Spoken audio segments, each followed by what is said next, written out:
こんにちは。ゼナックフィールドスタッフの木下誠です。マグロ極意の中で今回は僕の身につけていく装備あるいはアイテムについてお話をしていこうと思います。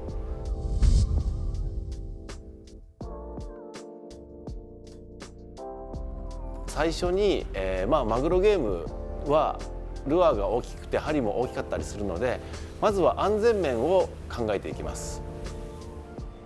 まずは真夏でも、暑いんですけどレインウェアは必ず持って行ってください。突然の雨が来たり、あるいは海の上はねこう波とか風で水をかぶるシーンが非常に多いので、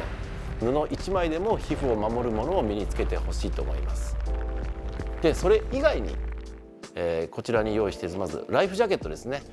桜マークが必ずついているライフジャケット、それからサポートベルトあるいはファイティングベルトというもの、これは後からですねここの D カンのところにこうギンバルをぶら下げるためのものがついているものを選んでください。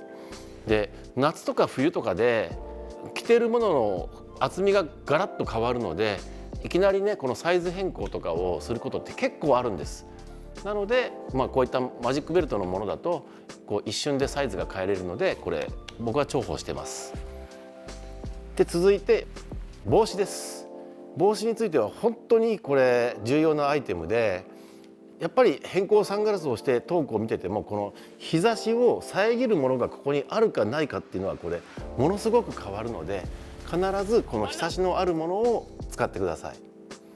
続いて、足元の靴については登山用のようなこうデコボコしたものはこう船のフラットのデッキだと逆に滑りやすくなってしまうので、極力こうデッキシューズといってねこう割とこうデコボコの少ないもの、滑り止めの機能があるものを選ぶようにしてください。もう船の上はこう塩水とかじゃんじゃん水が流れたりして必ず濡れます。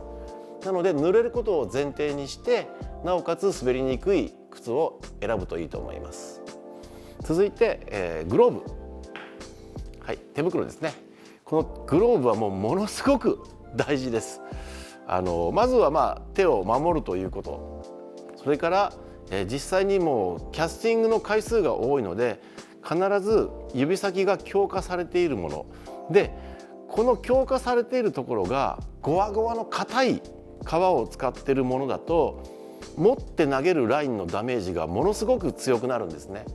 なので指先については滑らかになっているものを選ぶといいと思います。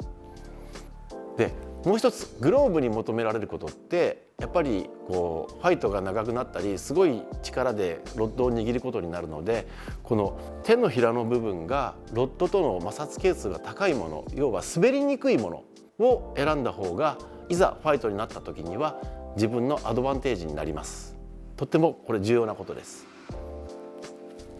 それから、とっても重要なアイテムとして、これ2つ僕持ってますけど、これサングラスです。でいろんなこう危険から目を守るということもこの機能の中の一つなんですけど、海の上でやっぱりね光量によってこの偏光サングラスっていうものは水中までよく見えるので、下にいる魚の向きまで見えるってことはもう多々あります。でもう一つはちょっと色がこれすごい薄い黄色になってるんですけど、この黄色っていうのはこうローライトの時、例えばすごく曇ってて光量が少ない時にこのレンズはナイトオレンジっていうレンズなんですけど、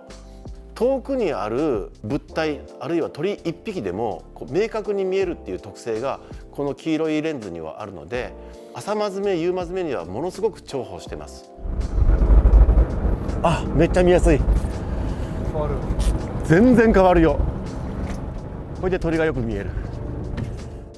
なのでこういったこの光量によってサングラス2つぐらいを使い分けるっていうのもものすごく重化につながってきます。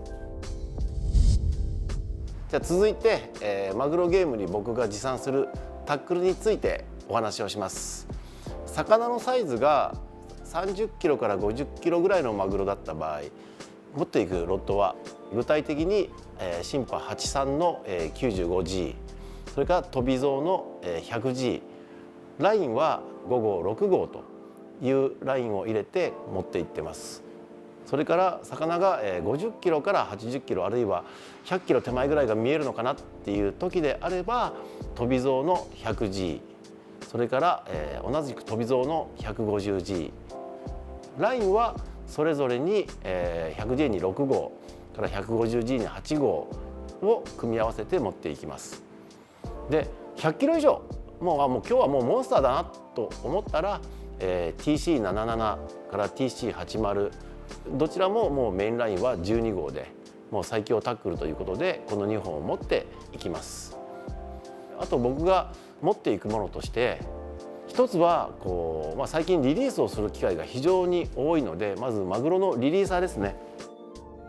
先端がガチャンガチャンともうすごい力でこれ閉じてくれて、もう大型のクロマグロをリリースする時は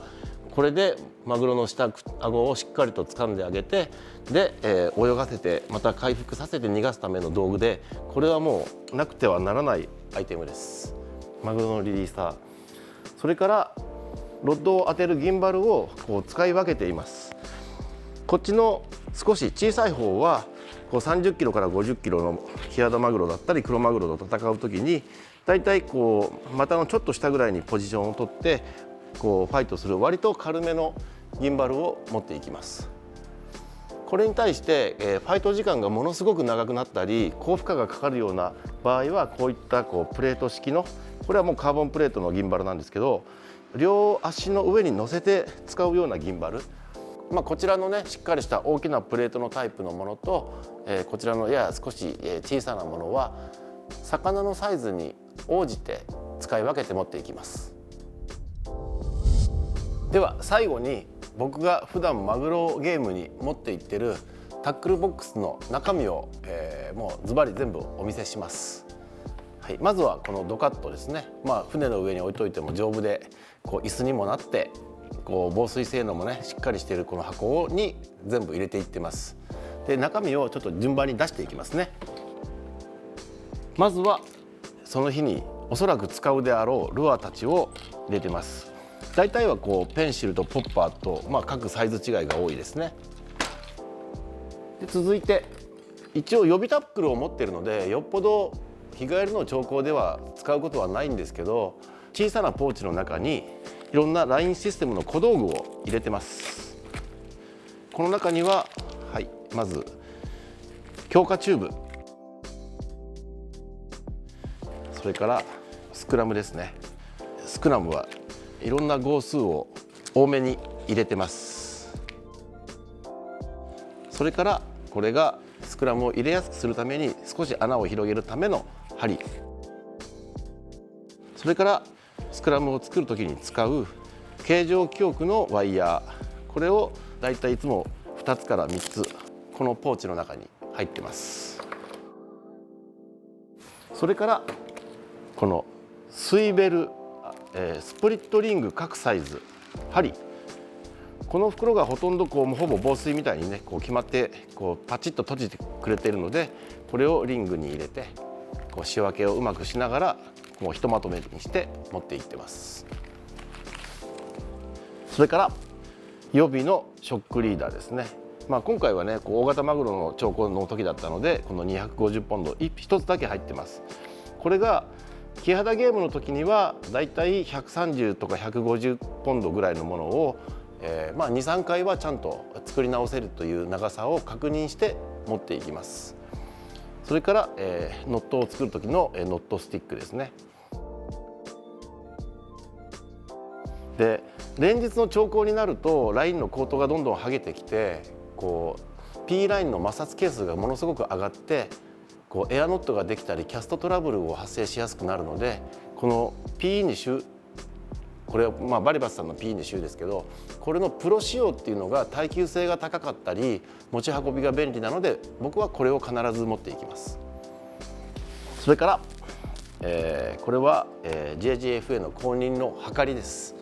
これは何に使うかというと、いざ出港前に、初期のドラグ値を大きな魚であったらもう12号だったら14、15キロにしたりで30キロから50キロだったらその使う P ラインの号数かける 1.5 倍ぐらい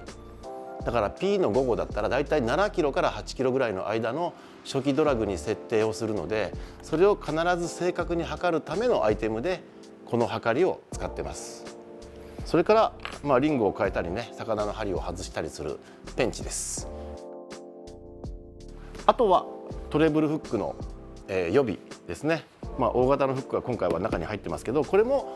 実際の調光の前に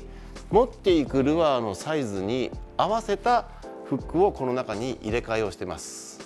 万が一上からね水がかかっても針が錆びたりしないように、こういったタッパのケースの中に入れて持ち運びをしています。